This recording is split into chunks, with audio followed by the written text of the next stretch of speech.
जो आदमी इतनी तीव्रता और कमिटमेंट के साथ काम कर रहा है वो ऐसा इसलिए नहीं कर रहा कि उसे फल नहीं चाहिए। प्रॉब्लम ये है कि आपने कृष्ण की बात को राजा के सेवक के शब्दों में सुना है। आप जीवन में चाहे जो भी करना चाहें, आपके लक्ष्य होते हैं, चाहे आर्ट हो, म्यूजिक हो, आध्यात्म हो, राजनीति हो, बिजनेस हो। आपको लगता है आप कुछ भी महत्वपूर्ण कर पाएंगे। वो बस यही तो कह रहे हैं।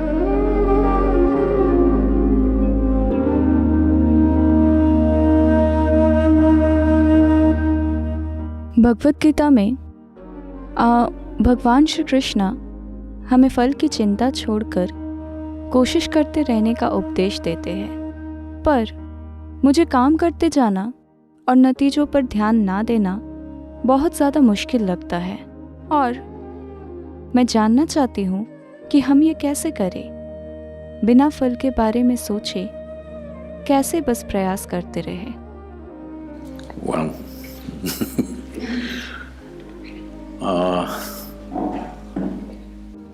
मैंने किसी भी शास्त्र को ठीक से नहीं पढ़ा है। ये दुर्भाग्यपूर्ण है, पर मुझे कहना पड़ेगा, मैंने गीता भी नहीं पढ़ी है।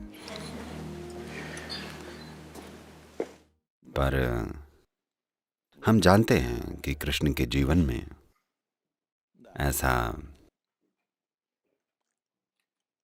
लोग सोचते हैं कि कृष्ण यानी मक्खन, लड़कियां और बांसुरी। पर आपको यह समझना चाहिए, ये सारी चीजें तब हुई जब वो 16 साल के थे। तो 16 के बाद उन्होंने एक बहुत ही कमिटमेंट भरा जीवन जिया। His commitment was to marry the political process of the day with the spiritual process. उनका कमिटमेंट था उस समय की राजनीतिक प्रक्रिया और आध्यात्मिक प्रक्रिया को जोड़ना, क्योंकि उन्होंने देखा कि जब तक सत्ता पर बैठे हुए लोगों में जीवन की एक बड़ी समझ नहीं पैदा होती और वो अपनी पहचान में सभी को शामिल नहीं करते, ऐसे नहीं कि बस मेरा परिवार, मेरे बच्चे, मेरा पति, मेरी पत्नी और ये सब, जब तक आपकी अपनी पहचान की समझ बड़ी नहीं हो जाती, सिर्फ तभी आपको सत्ता की ताकत मिलनी चाहिए, नहीं तो भ्रष्टाचार होने लगेगा। लोग कहते हैं सत्ता भ्रष्टाचार है। सत्ता भ्रष्टाचार नहीं है, सीमित पहचान भ्रष्टाचार है। उनको लगता है वो सही काम कर रहे हैं और वो हर समय भयानक काम कर रहे हैं क्योंकि उनकी पहचान इतनी छोटी है।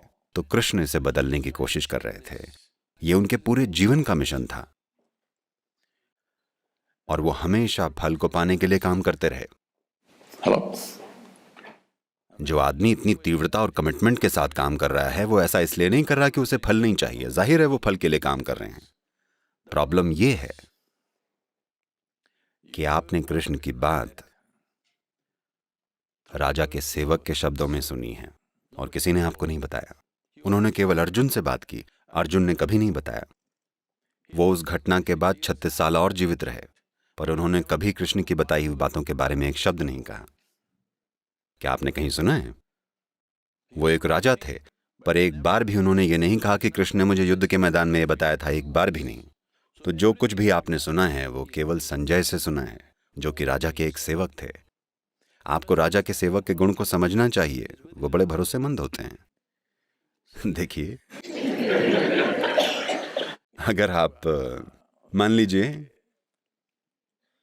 आपके पति या पत्नी या बच्चों ने कुछ देखा और वो आकर आपको बताएंगे, वो अपनी तरफ से कुछ मसाला जोड़कर आपको बताएंगे। ऐसा होना हर इंसान के लिए स्वाभाविक है। उनकी अपनी राय, विचार, दूसरी चीजें अपने आप उनकी बातों में शामिल हो जाएंगी। पर राजा का सेवक ट्रेंड होता है कि वो कभी अपनी राय ना जोड़े, वरना उसका सिर कलम होगा। वो एक एक शब्द वैसा ही दोहराएगा जैसा कहा गया है। तो वो एक तरह के प्राचीन टेप रिकॉर्डर हैं। ओके, वो रिकॉर्डिंग कर रहे हैं और बस राजा को बता रहे हैं कृष्ण ये कह रहे हैं, पर कोई संदर्भ प्रसंग नहीं है। जब दो लोगों के बीच बहुत गहरा संबंध होता है तब बातें अलग तरह की होती हैं। अगर दो प्रेमी कुछ कर रहे हैं, एक दूसरे से बातें कर रहे हैं, तो शायद किसी को लगे वो लड़ रहे हैं, पर उनका लव अफेयर चल रहा है। तो ये कृष्ण और अर्जुन के बीच एक लव अफेयर जैसा है, क्योंकि वो एक दूसरे को बहुत घनिष्ठता से जानते हैं। तो वो एक खास तरह की भाषा में बोल रहे हैं। और राजा का सेवक होने के नाते संजय एक एक शब्द सुनकर संदर्भ को जाने या उसको अनुभव के स्तर पर समझे या जाने बिना संजय बता रहे हैं। और अब ये समझने के बाद देखिए, मूल रूप से बात बस इतनी सी है, आप जीवन में जो भी करना चाहते हैं आपके लक्ष्य होते हैं। आप किस तरह के लक्ष्य बनाएंगे? अभी आप यूनिवर्सिटी में हैं, आप किस तरह के लक्ष्य बनाएंगे? जितना आप पहले से जानते हैं आप उसे थोड़ा बहुत बढ़ा चढ़ा देंगे और सोचेंगे ये आपके जीवन का बड़ा लक्ष्य है। आमतौर पर लोग इसे एम्बिशन कहते हैं, मैं इसे कॉन्स्टिपेशन कहता हूं, क्योंकि आप जीवन को थोड़ा थोड़ा करके संभालने की कोशिश कर रहे हैं, बिल्कुल कब्ज की तरह। अगर आपका एक लक्ष्य है तो आपका लक्ष्य कोई बिल्कुल नई चीज नहीं हो सकता। आप जो पहले से जानते हैं आपका लक्ष्य बस उसका एक बड़ा रूप होगा, है या नहीं? क्या आप कोई ऐसा लक्ष्य सोच सकते हैं जिसके बारे में आप कुछ नहीं जानते? ये कैसे संभव होगा? तो वो क्या कह रहे हैं समझिएगा, कि आपने एक दिशा चुन ली है, लेकिन You have to be dedicated to the process.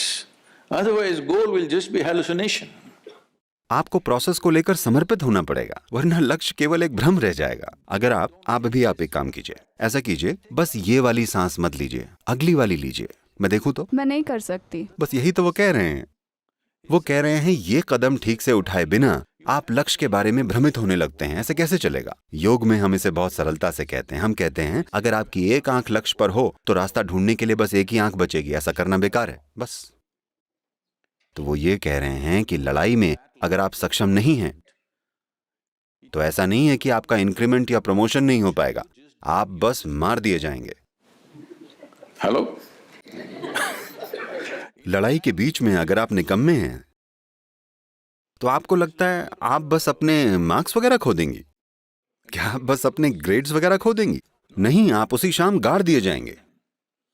तो कृष्ण उन्हें बता रहे हैं, क्योंकि अर्जुन बोल रहे हैं मैं इन सभी लोगों को मार कर कैसे राजा बन जाऊं। वो कहते हैं आप अभी राजा बने नहीं हैं, आपको पहले इस आदमी को ठीक से तीर मारना होगा, वरना आप राजा नहीं, आज शाम आपको गाड़ दिया जाएगा। कृष्ण बस उन्हें यही बताने की कोशिश कर रहे हैं। क्या ये गलत है?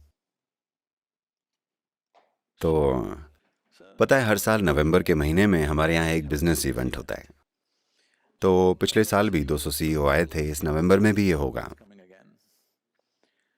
और वो आते हैं, देखते हैं कि कैसे ईशा फाउंडेशन बिना किसी अड़चन के चलता है। तरह तरह की गतिविधियां होती हैं, सारे के सारे वॉलंटियर्स हैं। आपको पता है वॉलंटियर कौन होता है? वो जिसे काम की ट्रेनिंग नहीं दी गई होती है। वो बेहद डेडिकेटेड हैं, पर उन्हें उस काम की ट्रेनिंग नहीं दी गई है। और आप उन्हें नौकरी से नहीं निकाल सकते क्योंकि वो वॉलंटियर्स हैं। अगर आपने उन्हें नौकरी दी होती आप उन्हें निकाल सकते, वो वॉलंटियर्स हैं, कैसे निकालें? नहीं निकाल सकते। तो उन्होंने ये देखा और बोले सद्गुरु, हम IIT और IAM से सबसे बढ़िया लोग चुनकर लेके आते हैं, लेकिन आप सिर्फ वॉलंटियर्स के साथ काम कर रहे हैं और आपका ऑर्गेनाइजेशन हमारी कंपनियों से बेहतर काम कर रहा है, ये कैसे हो रहा है? मैंने कहा देखिए, आप सब लक्ष्य को लेकर डेडिकेटेड हैं। यहां मैंने लगातार लोगों में ये भाव जगाया है कि आप पूरी तरह प्रोसेस को लेकर समर्पित हों। अभी आप जो कर रहे हैं उसे अच्छे से कीजिए। उनमें से ज्यादातर तो ये भी नहीं जानते कि मैं उन्हें कहां लेकर जा रहा हूं, ठीक है? वो बस किसी प्रोजेक्ट पर काम कर रहे हैं, उन्हें नहीं पता कि लक्ष्य क्या है। मेरा लक्ष्य कुछ और है, अगर मैं उन्हें अभी बता दूं तो वो हिल जाएंगे क्योंकि मेरे लक्ष्य इतने बड़े हैं कि वो हार मान लेंगे। तो अब हमने उनमें ये बात डाल दी है कि आप बस इस प्रोसेस में पूरी तरह से भागीदारी लीजिए। पहले भागीदारी लेने की खुशी को जानिए सबसे पहले। बिना पूरी भक्ति के भाव को लिए आप जो भी कर रहे हैं, आप अपने जीवन में कुछ भी महत्वपूर्ण नहीं कर पाएंगे। चाहे आर्ट हो, म्यूजिक हो, आध्यात्म हो, राजनीति हो, बिजनेस हो, कुछ भी ले लीजिए। बिना उस प्रोसेस के प्रति समर्पित हुए आप जो भी काम कर रहे हैं, आपको लगता है आप कुछ भी महत्वपूर्ण कर सकते हैं? कृष्ण बस यही तो कह रहे हैं।